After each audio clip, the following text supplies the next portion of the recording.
Hi, everyone, and welcome to Friday Night Live. I am your fabulous host, Crystal Fry. I want to thank you all for joining me tonight. Those of you who are coming in live and those of you who are joining me in the replay, thank you for coming in. Thank you for being here with me tonight. Do me a favor, if you are watching live, as you come in, use the hashtag live, say hello so that I can say hello back to you. If you are watching this in the replay, go ahead and use the hashtag replay and let me know where you are watching from. So welcome everyone in. Thank you for joining. Go ahead and share this video out, tag a friend, again, say hello, let me know where you are watching from. Tonight is part 3 of our 4-part series on fear. So tonight we are going to focus mainly on the cost of fear. Hey, Tim, it's so good to see you, my friend. Welcome, welcome in.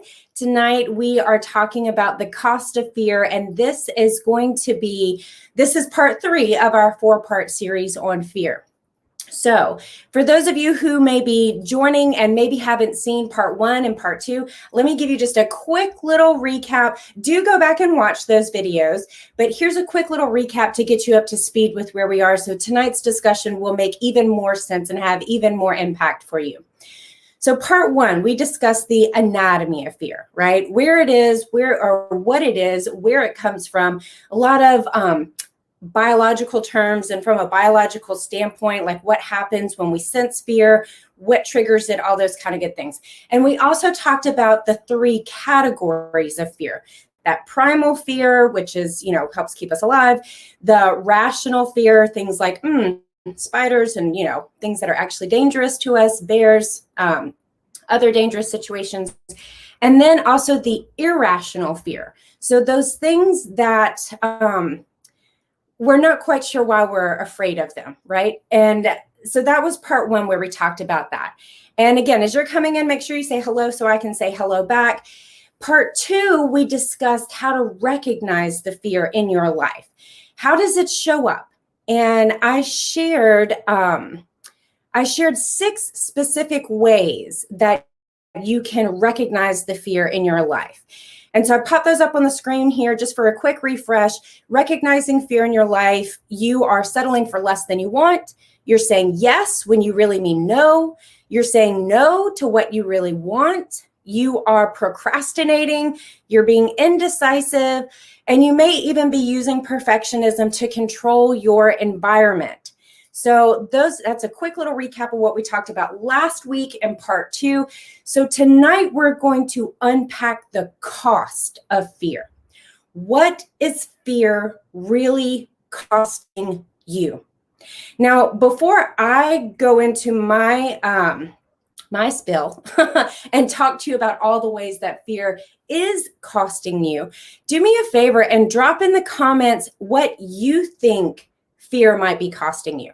And again, whether you are live watching with me or whether you're catching this in the replay, go ahead and take a minute to put in the comments what you think fear could be costing you. What impact could fear be having on your life? Fear in the essence of holding you back from doing something, from saying something, from moving forward, from starting something, from ending something. What impact, what cost do you think fear has on your life? And while you are doing that, I'm going to also give you a reminder to share this video, to like it, tag someone who may benefit from it, because, sharing is caring, right? So, Tim, yes, absolutely. You can miss out on a job opening, bleh. You can miss out on job opportunities because of fear. Absolutely. That is a big one. And a lot of people, not only job opportunities, but other opportunities as well. So again, I invite anyone who is joining, go ahead and drop that in there, whether you're live or in the replay. All of these different things, I'm going to talk about 8 of them. I'm going to list off 8 of them and we'll talk about them. So things that when I originally started thinking about this, like what is it costing you? All right, well, what happens when you let fear win the battle? you are very likely letting fear cost you your peace of mind, right? Because you worry. When we are fearful about something, or we are nervous about it, or we're afraid about something, we're trying to decide, those things that we talked about last week, being indecisive, it's very unproductive. And we lose our peace of mind. You can lose sleep about it. I am one of those very fortunate people who rarely in my life can I remember losing sleep about anything. I do know how fortunate I am. I do know that a lot of people are impacted when they worry, when they fear, their sleep gets impacted. I have been one of those people who, fortunately, that is not the case. Very grateful for that.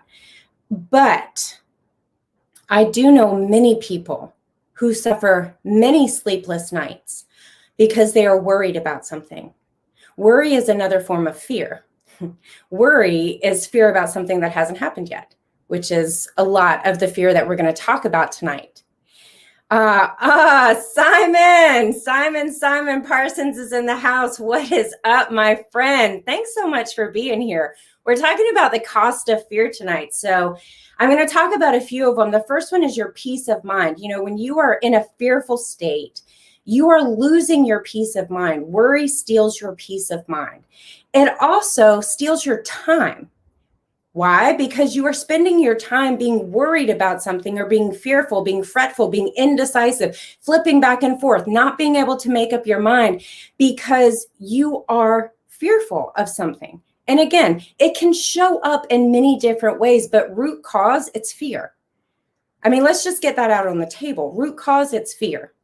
And so you're losing your time to this. Time that you could be spending being productive, time that you could be spending with your family, time that you could be spending doing anything other than worrying about whatever it is that you're worrying about. So peace of mind, time, your energy. How many of you can relate to the drain of stress on your energy? Stress, fear, these things go hand in hand. Okay. There's good stress and there's bad stress. Stress or fear can show up in your life as that bad stress, right? The worry, all of those things. It sucks the energy out of you.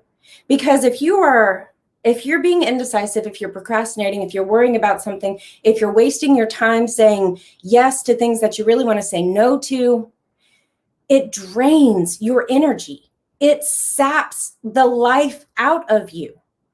When you are in that space where you are not confidently and boldly moving in a direction that you want to move in, it saps your energy out. Next one, your joy. I kind of feel like that's a no-brainer, but that's just me. I kind of feel like losing your joy to fear it's like a natural thing, right? If I'm fearful, because here's the thing, you can't be in fear. And I'm talking about that fear that prevents you from doing the things that you want to do. You can't sit in fear and be in joy at the same time. You can't sit there in those two things together. Very similarly, and we're going to talk about this some next week, you can't sit in the fear that makes it impossible for you to move. The fear that immobilizes you from moving forward. You can't sit in that fear and sit in a high level of faith at the same time. You can do it afraid, okay? There is a difference. There's a big difference between doing it afraid and allowing fear to keep you sitting in the same place and unable to move forward. Okay, so I'm going to recap real quick.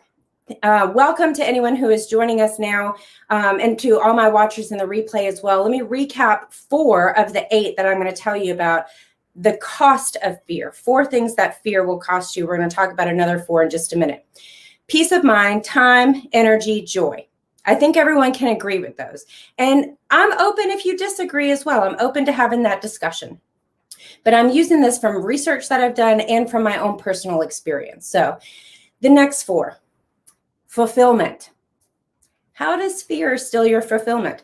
Well, very much the same way that it steals your energy, your time, your joy. It's very difficult for you to find fulfillment in your life if you are sitting in fear.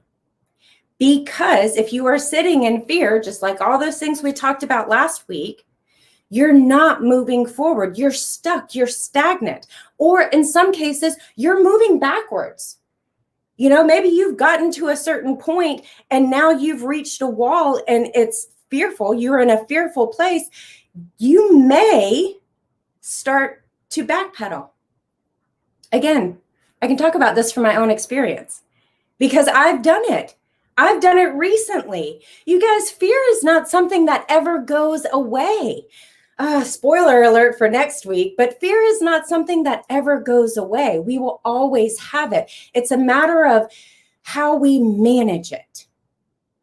It's a matter of what weight, what importance we are willing to give it, and how we are going to allow it to impact our lives. So, fulfillment. Fear will cost you fulfillment because if you're not moving forward, it's highly unlikely that you're not going to find the fulfillment you're looking for. Just honest truth there. The next one, productivity. I think I mentioned that earlier. If you are stuck, we need to unpack the fear, honestly, because that's what's holding you back. Because there's a difference between being stuck and waiting. Okay. And I could do a whole video about that, and maybe I will later, but there's a difference between being stuck, being in that place where I want to do things. I might even know what I want to do, but I can't seem to move. Have you ever been in that place? You know you want to do something. You might even have it mapped out, but you can't move. You just feel like you can't move. You're stuck. That is fear. Now, the flip side of that, the waiting part, the difference between fear and waiting, the waiting part, you may simply be in a place where you're in a little tiny bit of a holding pattern, but it's purposeful. There's meaning behind it. You may know that you are looking to do X, Y, and Z, but you also may know that you're waiting on a couple of things to come into place. Not perfection per se. You're not waiting on all the lights to be green, right? Because we all know that all the lights are never green. But there is a space for waiting that is not caused by fear. Okay. Fulfillment, productivity, income. All my business owners, let's talk about how much income you lose because of fear. How much income fear cost you. What do I mean by that?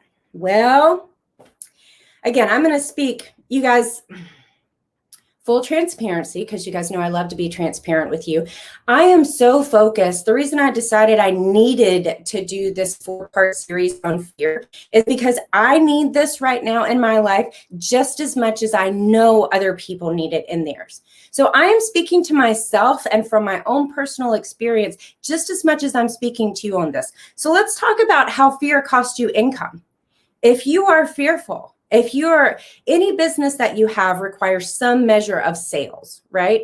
Whether you're selling a product, whether you're selling a service, whether you're, whatever it is, it requires some measure of sales. Now, if you are in a fearful place about sales, and my buddy Simon Parsons can talk to you for days about sales. He is a top salesperson. He is thebomb.com when it comes to sales. But if you are in, I know he'll back me up on this. If you are in sales, you're in business, and you are fearful about contacting people, about talking to people, about telling people that you have a product, about telling people that you have a service, about offering it to them. If you are fearful about that, guess what? You're not going to make any sales. You're not going to have any income. Now, that's for my business owners. Let me talk to my people who work for other people. Let me talk to my employees about how fear is costing you income. What if you want to ask your boss for a raise? What if you want to ask your boss for a promotion? What if you want to apply for another job that pays more? If you're afraid to do it, guess what? You're not going to get it. And that means it's costing you income, right? Are you guys tracking with me on this? Are you here with me? Because I know that, and again, I can't tell you how much money I've lost because when I was an employee, I didn't ask for a raise. I didn't ask for what I was worth. I didn't ask for the promotion for the job that I was already doing 10 times out. Oh, my girl, Andrea C is in the house. Andrea, you see what I've got up here for you tonight, right? Yes, fear will have to separate yourself from others. And by separating yourself, you lose support, strength, and power. Absolutely. Absolutely. Fear is a divider. Fear is a wedge. Fear is a disruptor of faith. Fear is something that gets in there, and quite frankly, it destroys things. So, fulfillment, productivity, income. The last one I'm going to talk to you guys about tonight, things that fear is costing you. Your health. Your health. Why? Well, fear creates a state within your body of anxiety, of worry, of all kinds of different physical attributes that stem from an emotional response of fear. Headaches, digestive issues, you guys, fear and stress. Fear can turn into stress. Stress, I don't know if any of you have read any studies on what stress does to the body. Fear does the same thing, where you're in this constant place of worry, of stress, of fearfulness about what is to come, what you're to do, what you should do, what you shouldn't do, what people think about you, whether or not you have a good idea, whether or not anybody cares about it. When you are in that constant state, you push yourself into anxiety, and you cannot maintain good health, good quality health, when you are subjecting yourself constantly to fear and anxiety and worry and all of those other things and those stressors. Because while fear comes from the mind and it messes into your emotions and all of those different things, it also has physical manifestations in the body. Exactly, Tim, migraines. I also am very fortunate. I mentioned earlier, I'm very fortunate as one of those people who doesn't have their sleep disrupted very often. I'm also not someone who suffers from migraines, but I had my very first migraine a few years ago. And thankfully, I haven't had any since, but I honestly felt like that was the end. So I do not know how folks handle migraines on a regular basis, but God bless them. Yes, Andrea, anxiety unchecked can lead to anger and depression. Here's the thing. I'm glad you brought this up, Andrea, because I want to walk you through this real quickly. So, frustration often can be a manifestation of fear. Usually fear that you're still trying to process. You don't quite realize that it's there. You haven't quite uncovered that fear is the root cause of the issue that you're facing. A lot of times it can look like frustration. And frustration, when you can't figure it out, frustration also often leads to anger and sometimes to depression because you're frustrated. You can't figure it out. That's another reason why I'm here and why I do the things that I do, why I help the women that I help, why I serve the people that I serve, because frustration is maddening, quite frankly. It was for me. I was maddeningly frustrated with my life because I couldn't figure it out. So, all right, I've gone through my last 4: fulfillment, productivity, income, health. The first 4: peace of mind, time, energy, and joy, because we're talking tonight about the cost of fear. So I'm going to ask you, before I close up, I'm going to ask you, and you don't have to drop this in the comments, but I do want you to, you can if you want, but I do want you to really think about this, and I want you to take it seriously. I want you to spend some time with this. What are you willing to give up in your life to stay in fear? What are you willing? I've talked about the different costs of fear, what it cost you, your peace of mind, your time, your energy, your health, your joy, your fulfillment, your productivity, your income. What are you willing to keep paying fear so that you can keep it around? What are you willing to keep giving up in your life so that you can hang on to fear and let it continue to rule whatever it is that it's ruling in your life? What are you willing to give up? What are you willing to continue giving up? And the reason why I said that is because, a lot of times people will pose that question to say, what are you going to take back from fear? Yeah, you can do that too. But me, I want to spin it in this way because a lot of times we don't realize what we are paying to keep that fear in our lives. We're paying with our peace of mind. We're paying with our joy. We're paying with the lost income. We're paying with the loss of health and joy and time and energy and fulfillment in our lives. That is the payment we are making to fear so that it will stay with us. How much more are you willing to pay out of your life so that you can keep that fear hanging on with you? Now, if you are not willing to continue paying the price to keep fear around, I'm with you, okay?